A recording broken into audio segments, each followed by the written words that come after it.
o professor Celso Neves, recentemente falecido, com bastante idade, de Amilcar de Castro e outros comentadores do Código de Processo Civil, a matéria é polêmica, a matéria não é pacífica, e a jurisprudência também oscila. A jurisprudência oscila. Evidentemente que tem certas coisas que são impenhoráveis, não por testamento. O soldo, o salário, isso é impenhorável. Não preciso deixar por testamento que o salário vai ser impenhorável. Isso é da lei. Quando o legislador quis dizer que era a cláusula de impenhorabilidade, aquelas que foram declaradas inalienáveis por lei, é justamente essas que o legislador explicitamente quis dizer, são bens impenhoráveis.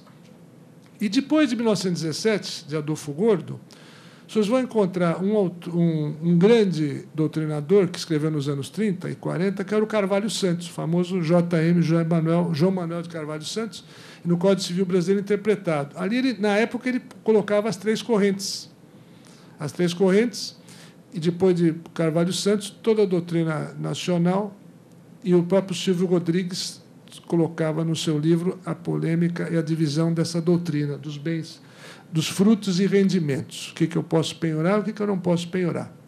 O Código de 73, no artigo 650, Código de Processo Civil, falava de alimentos e a pessoas desquitadas, para usar a linguagem de 73, hoje separadas ou divorciadas. É claro que o bom senso diz o seguinte: bom, se ele tem uma renda de 50, eu posso penhorar 30 ou 35, e ele vive com 15 ou 10. Já existe uma jurisprudência admitindo penhorar parte desta renda, porque não tem cabimento. Se ele tem uma renda de 100 mil de aluguéis, o credor fica na míngua, porque a míngua? Não, tem que ter o bom senso, o equilíbrio. Então, existe alguma jurisprudência mais liberal permitindo que se penhore parte desta renda. Mas, como eu disse, não existe súmula e não existe ainda uma opinião definida. É o casuísmo, depende da Câmara que cair no tribunal, se cair em Câmara tal, vai ser assim, etc. Não tem ainda uma regra sobre essa matéria, realmente é polêmica. E é matéria processual, não há dúvida nenhuma que acaba envolvendo a matéria processual. Bem, então, nós falamos da inalienabilidade das espécies, repetindo mais uma vez, temporária e vitalícia relativa e absoluta, depois na incomunicabilidade dos problemas todos que surgiram, que hoje é explícito no artigo 1911, que uma inclui as demais, aquela questão da pessoa casada que fica viúva, é só simplesmente averbar a certidão de óbito para que ela fique viúva, simplesmente é uma simples averbar. Ou então aquela questão da interpretação, que eu não posso mais dizer para uma filha eu deixo com as 3 cláusulas, com outra só com 2, porque hoje a lei não me permite. A lei, no artigo 1911, diz que uma inclui a outra. Então, aquilo que eu fazia pelo Código 16, eu não posso mais fazer hoje. Agora, evidentemente, que se eu fiz o testamento antes de 2002, é claro que vai prevalecer a intenção, porque foi sob a égide do Código 16. E, evidentemente, que essa questão do testamento, do direito intertemporal, não há dúvida nenhuma que vigorava a lei da época.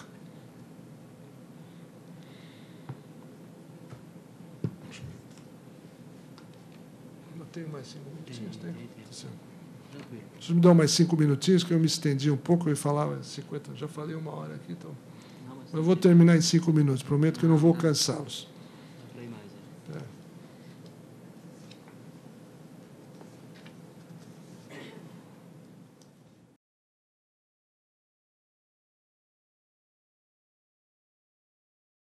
Pode ser bem móvel ou bem imóvel. Porque, eu deixo bem claro para os senhores, a cláusula eu posso impor também sobre ações de companhia, de empresas, sociedades anônimas, não é só sobre bem imóvel, que geralmente as pessoas impõem sobre os imóveis, mas eu posso clausular ações, cotas de sociedades, perfeitamente. Conheço muitas famílias que o sujeito fazia uma holding, o pai tinha 95%, a mãe tinha 3%, os filhos tinham 1% cada um, e gravava tudo com as 3 cláusulas. Perfeitamente possível gravar as cotas das sociedades. A subrogação de vínculo, portanto, consiste na substituição de um bem pelo mesmo valor de outro bem. Mesmo valor. E aí, esse processo, que se chama ação de subrogação, dá ensejo a muitas fraudes. Mas Eu vou explicar para os senhores por que essa fraude. Pelo seguinte, às vezes o herdeiro, eu vou dar um exemplo assim, bastante simples aqui da cidade de São Paulo, vocês vão entender. Às vezes o herdeiro tem um prédio aqui na Rua Direita, na Avenida Paulista, e tem um terreno invadido lá em Paraisópolis, no Morumbi. Esse imóvel está gravado e aquele imóvel está liberado. O que ele faz? Ele chega para o perito e fala, olha, eu vou te dar um dinheiro aí, você avalia baixo esse prédio aqui da Rua São Bento e avalia alto o imóvel do Morumbi.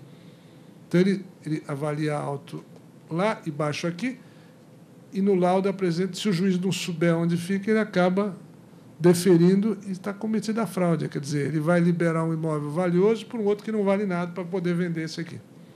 Acontece com frequência. Agora, se pegar um juiz que conhece a cidade de São Paulo, sabe, opa, aqui tem coisa aqui dentro. O juiz não vai aceitar. Não aceito, porque o terreno do Morumbi, com todo respeito, não pode valer a mesma coisa que um prédio na Rua Direita, na Avenida Paulista, etc. Acontece. Infelizmente, acontece. Não vamos ser hipócritas, né? Não, mas está tudo bem, os peritos são todos honestos, etc, etc. Então, não existe freira no Poder Judiciário, nem na perícia, não existe freira, nem voto de castidade. Né? Muito bem. É uma fraude? É uma fraude. Compete a quem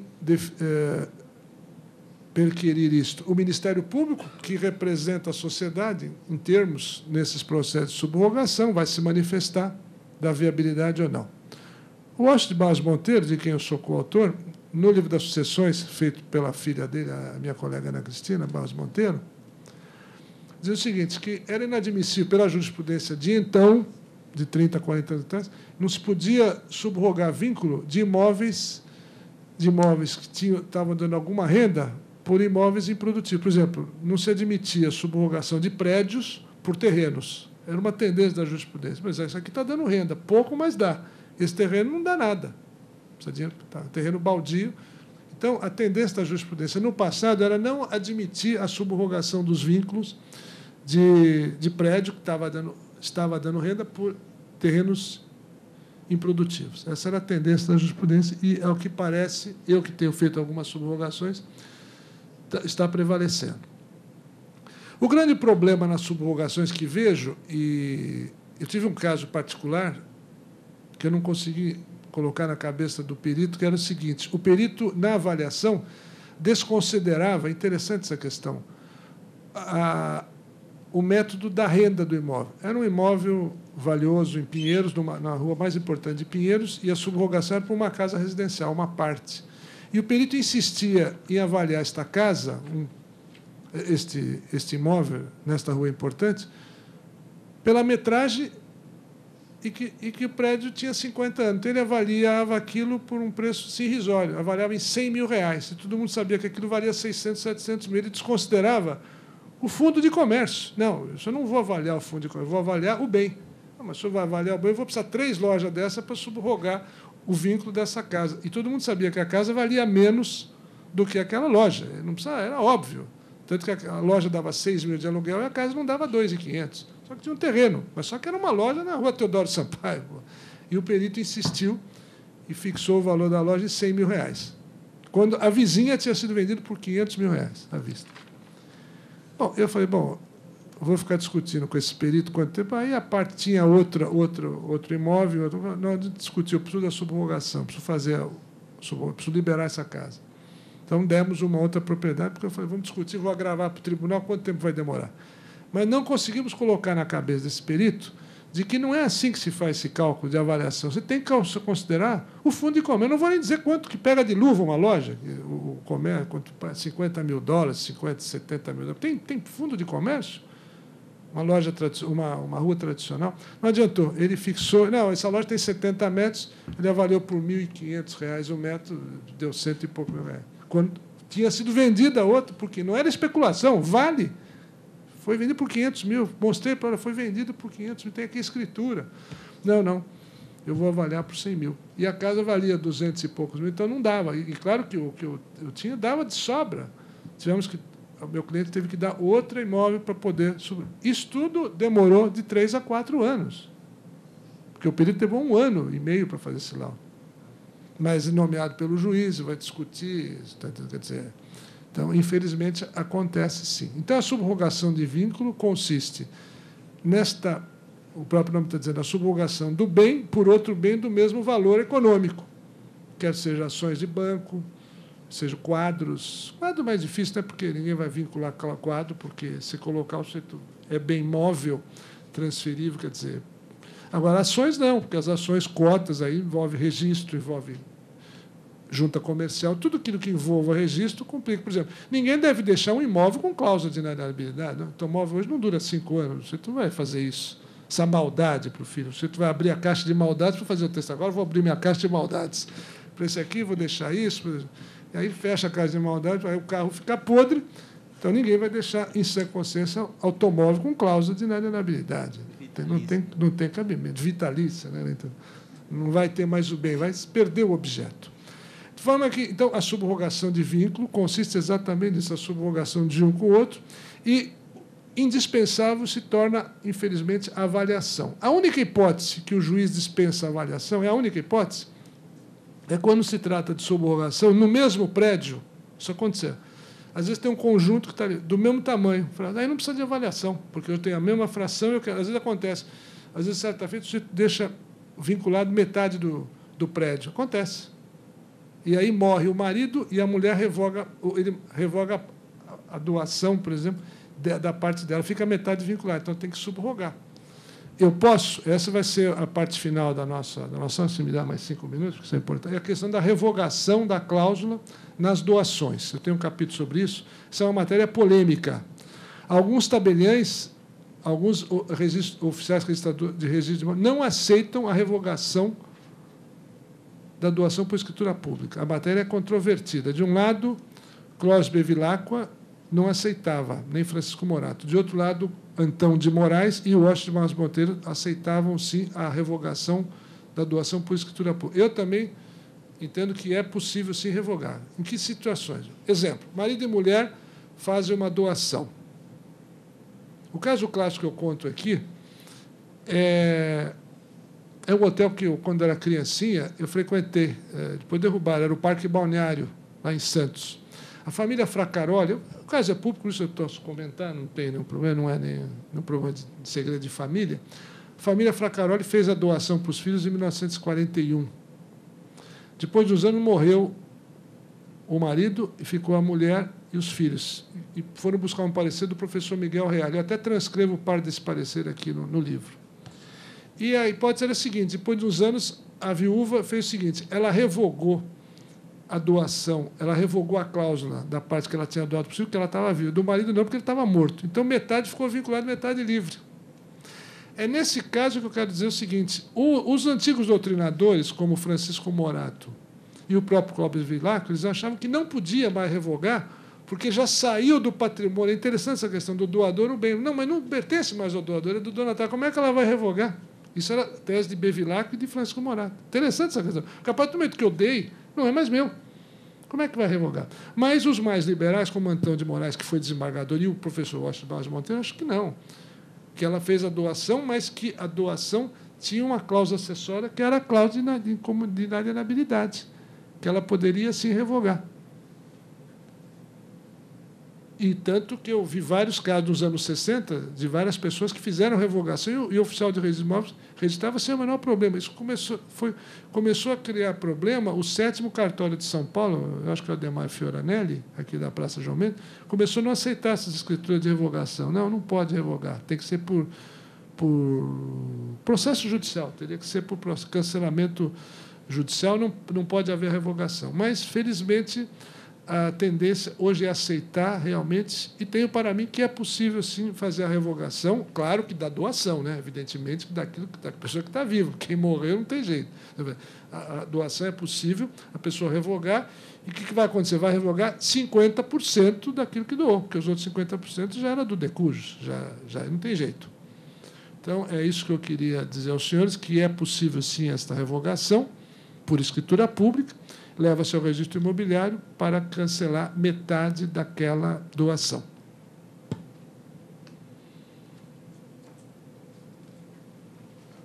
Bem, e agora, para terminar mesmo, eu queria apenas dizer que nos outros sistemas, como eu dizia, no direito, principalmente no direito francês, ela pode ser de forma temporária apenas e por um motivo sério e legítimo. No direito italiano, a mesma coisa. Existem restrições, existe a cláusula, mas desde que seja por motivo sério e legítimo. A nossa jurisprudência. Na jurisprudência pátria, eu tenho que selecionei aqui alguns acordos, mais ou menos recentes, que é justamente o problema da justa causa, o que é a justa causa, o que eu devo entender, e, como eu disse, temos poucos acordos ainda, não vi nenhum caso chegando ao Superior Tribunal de Justiça. Nós estamos em 2009. De São Paulo, com certeza, vai chegar em 2015 ou 2020. Talvez o meu espólio até lá saiba psicografar alguma decisão do Superior Tribunal de Justiça. Mas, por enquanto, não temos nenhuma decisão do STJ para saber o que é efetivamente a justa causa no testamento. E quanto à questão, finalmente mesmo, se o marido pode clausular para a própria mulher os bens. A grande questão, né? Porque, às vezes, a pessoa, quando faz o testamento, dizendo o seguinte, né? Deixando bem claro que a parte da mulher fica livre, desembaraçado, mas é só da legítima dos herdeiros necessários. Isso é uma questão delicada, clausular. Se eu sou casado no regime da comunhão parcial, a maneira de fraudar, talvez, eu deixando por testamento bens, ou então, se a pessoa é casada no regime legal, né? O homem e a mulher com mais de 60 anos. Hoje, porque todos são iguais perante a lei, né? O princípio da isonomia, que, acima de é obrigado a se casar no regime da separação legal. Mas, com isso, então, eu quero dizer que, finalmente, a questão da subrogação de bens vedada pelo testador. É o seguinte, eu posso impedir do herdeiro subrogar o vínculo? Não, não posso. Eu não posso querer criar uma coisa que a lei não me permite. Eu vou dar um exemplo. Eu não posso dizer assim para o testamento, deixa a minha casa da Rua Bela Sintra para minha filha fulano, com as 3 cláusulas, mas ela está proibida de subrogar. Posso fazer isso? Não, porque eu estou indo contra a lei. A lei diz que eu posso subrogar. Então, aliás, tem um parecer, um artigo do professor Noé Azevedo, que, muito embora fosse professor de penal, era um exímio civilista, eu transcrevo aqui parte desse parecer, onde Noé Azevedo, nos anos 30, ele se insurge veementemente contra a cláusula de inalienabilidade, dizendo que ela é uma cláusula restritiva, não ampliativa, e que é um absurdo o testador querer ainda impor a cláusula de insubrogabilidade, que não é possível. E realmente não é possível. Não posso proibir da pessoa de subrogar. Lembro-me quando o Conde Matarazzo fez seu testamento, em 77, e fez com o professor Washington Barros Monteiro. Isso foi publicado nos jornais, por isso eu posso comentar, foi publicado no Jornal da Tarde, esse testamento. O Conde sabia os filhos que ele tinha. E ele sabia também do problema que ia surgir, porque ele indicou a filha dele, caçula, para ser administradora do patrimônio, dos bens. Sabia que o filho mais velho, o segundo, o Hermelino, não ia se conformar, como não se conformou. Então, o Conde, nas várias disposições testamentárias, ele sugeria que todos os quadros do Palacete da Avenida Paulista fossem avaliados pela Casa Sotheby's de Londres, vendido em lotes e dividido o dinheiro por 5 filhos que ele tinha, a filha mais velha que morava na Itália. Porque ele sabia que não ia dar divisão como. Ninguém vai dividir um Picasso ou um Velázquez pela metade, que não vai valer nada, né? A Justiça de Salomão dividiu o quadro. Então, não dava a divisão cômoda, ele resolveu fazer a avaliação e dividir por 5. Até aí tudo bem. Mas lá pelas tantas, ele obrigou, com certeza, eu não participei do testamento, mas eu via depois a conversa com o professor Washington, quase o professor Washington foi obrigado, ele colocou a seguinte cláusula, totalmente leonina e considerada não escrita pela Justiça. Se um dos filhos se insurgisse contra o testamento, ele ia perder a parte disponível de seus bens. Isso foi considerado não escrito pela Justiça. Quer dizer, estava impedido do filho ir à Justiça para defender os seus direitos. Não queria que... Então, foi colocado, mas todo mundo sabia que aquilo era uma cláusula não escrita. Como ninguém... Tanto que, no dia que depois que ele morreu, depois um dos filhos entrou contra, tentando anular o testamento, porque não aceitava a indicação da filha caçula para ser a administradora do patrimônio. Então, os senhores estão vendo que aí a cláusula não escrita. Então, por que eu estou contando essa história, professores? Porque justamente tem muito a ver com isso que eu estou dizendo aqui. Na subrogação, o testador não pode criar a cláusula de insubrogabilidade. Está indo contra o Código Civil. Não pode. Tem que ficar quieto, aceitar, nem colocar isso, porque é considerada cláusula não escrita. É considerada não escrita. É aquela história. Às vezes a pessoa reconhece um filho por testamento. Por qualquer outro motivo, esse testamento vai ser considerado inválido, ou porque não tem testemunha, ou porque houve algum vício formal, mas vai valer como prova na investigação de paternidade. Muito embora seja nulo o testamento, porque ninguém vai, num ato sério de última vontade, fazer uma brincadeira dessa, eu reconheço fulano como meu filho. Então, invalida-se o testamento, mas é válido aquela manifestação de vontade como prova na ação de investigação de paternidade. Aliás, Silvio Rodrigues falava muito bem nisso no seu Direito das Sucessões. Então, com isso, meu caro doutor Cristiano, eu posso encerrar. Desculpe se eu avancei um pouquinho aqui na hora, estou à disposição para os senhores para qualquer pergunta. Eu agradeço a atenção e a paciência que os senhores me dispensaram. Muito obrigado.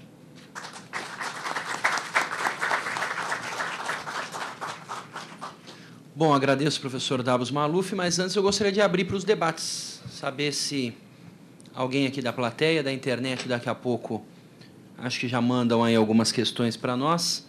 Eu vou iniciar, então, os debates. Inicio eu.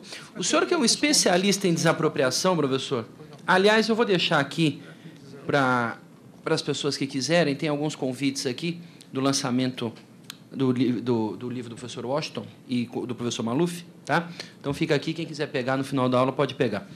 Professor, o senhor que é um especialista em desapropriação, eu queria que o senhor falasse um pouquinho se prevalece ou não a cláusula de inalienabilidade numa hipótese de desapropriação em função de interesse público, as questões constitucionais. Se o senhor pudesse falar um pouquinho disso, acho que seria interessante para nós. Deixa eu ver como a gente esquece também as coisas. Esqueci. Esqueci. Não, é que isso me fez lembrar uma história, depois eu conto para vocês, do Zé Simão, que perguntaram para ele na rádio Band News, uma história interessantíssima. Quebrar um pouco, né, o negócio de direito civil é muito pesado, né? Mas é o seguinte, na cláusula, uma das pessoas que sempre sugeria isso para os tabeliães, eles começaram a adotar a minha tese. No meu livro Desapropriação, eu dizia o seguinte, foi bom o senhor ter lembrado, eu até esqueci, que se caso o imóvel fosse desapropriado, ficaria sem efeito a cláusula de inalienabilidade, permanecendo em vigor as demais. E eu sempre, quando faço testamento dos meus, eu coloco isso. O tabelião fica assim, lógico, porque se desapropriar, eu não vou poder levantar o preço, vai ficar o dinheiro bloqueado. A inalienabilidade, incomunicabilidade e impenhorabilidade não tem problema. O problema é a cláusula de inalienabilidade. Então, sempre quando os senhores vão fazer testamento, coloque isso na disposição testamentária, que caso o imóvel, ou imóvel que for, haja desapropriação, fica sem efeito a cláusula de inalienabilidade, permanecendo em vigor as demais. Isso pode colocar. Porque a cláusula maior engloba as menores, mas as menores não englobam a maior. A recíproca não é verdadeira. A cláusula maior é a inalienabilidade. Mas se eu deixo só incomunicável, não é inalienável. Mas se é inalienável, é incomunicável. Se eu deixo só impenhorável, não é incomunicável e também não é inalienável. Então, é bom colocar sempre nos testamentos que, se houver desapropriação, que o imóvel ficará somente gravado com as cláusulas de incomunicabilidade e impenhorabilidade. Boa sua pergunta oportuna, eu tinha esquecido. Entenderam, então, essa questão da desapropriação.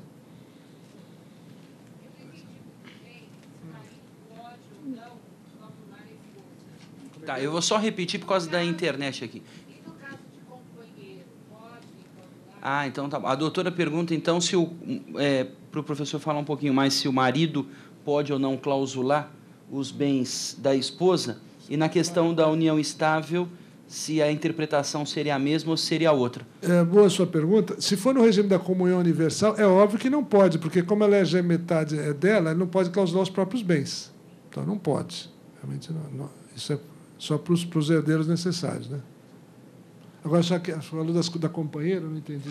Se na união estável a interpretação seria a mesma, se o companheiro poderia clausular ou bom, não. Boa pergunta. Na união estável, não. Na união estável, como não existe, né, o casamento... Né? Bom, depende de como foi feita essa união estável. Não sei como eles compraram esses bens. Vamos supor que eles compraram em condomínio. Vamos dar um exemplo. Cada um tinha R$200 mil e compraram um apartamento em nome de Dona Maria Joana e o Antônio Alexandre. Se eles comprarem em nome dos dois, não há dúvida que existe um condomínio tradicional aí. Certo? Então, a sua pergunta é se ele pode, no testamento dele, deixar que a parte dele vai ficar para ela com a cláusula. Aí pode. Porque ele está deixando vinculado a parte dele os 50% para não há dúvida que pode. Porque eles compraram em condomínio aquilo. Deu para entender? Não deu para entender? Eles compraram em condomínio tradicional. Eles compraram como se fosse dois estranhos. Cada um tinha 200 mil, compraram uma casa. Como foi para o registro? 50% do fulano e 50% da fulana. Ele faz um testamento deixando os 50% dele vinculado para ela. A parte dele, do condomínio, ele comprou com o dinheiro dele. Completamente diferente do regime da comunhão universal de bens, que mistura tudo, né? Tudo se mistura os bens do passado, do presente e do futuro, por herança, doação, comunhão universal, é tudo. E na comunhão parcial, se for a título oneroso, não vai poder, porque ele comprou a título oneroso 50% de cada um. Agora, nesse caso da união estável, cada um comprou 50%, cada um entrou com R$200 mil. Ele pode vincular os 200 mil para ela, claro que pode, porque é dele. Ele não pode vincular o dela, evidentemente. Ela vai ter que fazer. Vamos supor que eles têm filhos em comum. Vamos supor que os dois viviam e tiveram um filho. Cada um tem que fazer um testamento, deixando para o filho o vínculo sobre os 50%. Porque ele não pode vincular a parte dela, ela não pode vincular a parte dele. Você tem que fazer um testamento no mesmo dia. Claro, tem que ser em atos separados, porque não existe testamento conjuntivo no Brasil. Né? Proibido o testamento conjuntivo.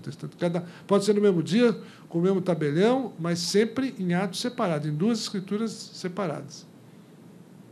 Não tem jeito, são dois atos. E cada um grava a sua parte. Porque a senhora não pode, veja bem, é uma questão de bom senso. A senhora não pode transferir o que a senhora não tem. Ninguém transfere mais isso. Se a senhora tem 50% daquele imóvel, a senhora não pode transferir 100%. A senhora não pode vincular 100%, né? Foi claro ou não? Não, pois não. Não, porque eu me preocupo com a clareza, porque senão é aquela história do Agripino Greco, né, que ele falava que o Pontes de Mirantes, se tivesse que fazer um discurso sobre a clareza, ele seria obscuro. Né? Ele falava isso. Obrigatório, maior de 60 anos. Não tiveram filhos. Ela fez testamento sobre os bens, todas as cláusulas. E aí ela morreu. O viúvo está discutindo esse testamento, a nulidade desse testamento. Só uma coisa, ela deixou com as cláusulas, eles não tinham filhos? Não. E deixou com as cláusulas, e ele ficou herdeiro universal dela. Ele seria herdeiro, quem está discutindo esses bens agora são os irmãos dela, então, na verdade, nós temos colaterais brigando com o cônjuge e os bens presos pelas cláusulas que ela deixou. Como é que faz isso? Então, só repetir para o pessoal da Tem que chamar o Mandrake, viu? Acho. Então, o caso é de uma separação obrigatória, né, que um dos cônjuges fizeram um testamento clausulando para o cônjuge, já vista que não tinham nem descendentes nem ascendentes, então... Ele tinha descendentes do primeiro casamento, ela não tinha nenhum. E quem fez o testamento, ele ou ela? Ela, então, fez um testamento, então, mas ela não tinha descendente nem ascendente, então, na verdade, essas cláusulas afetariam só o cônjuge, que seria o terceiro na hora da...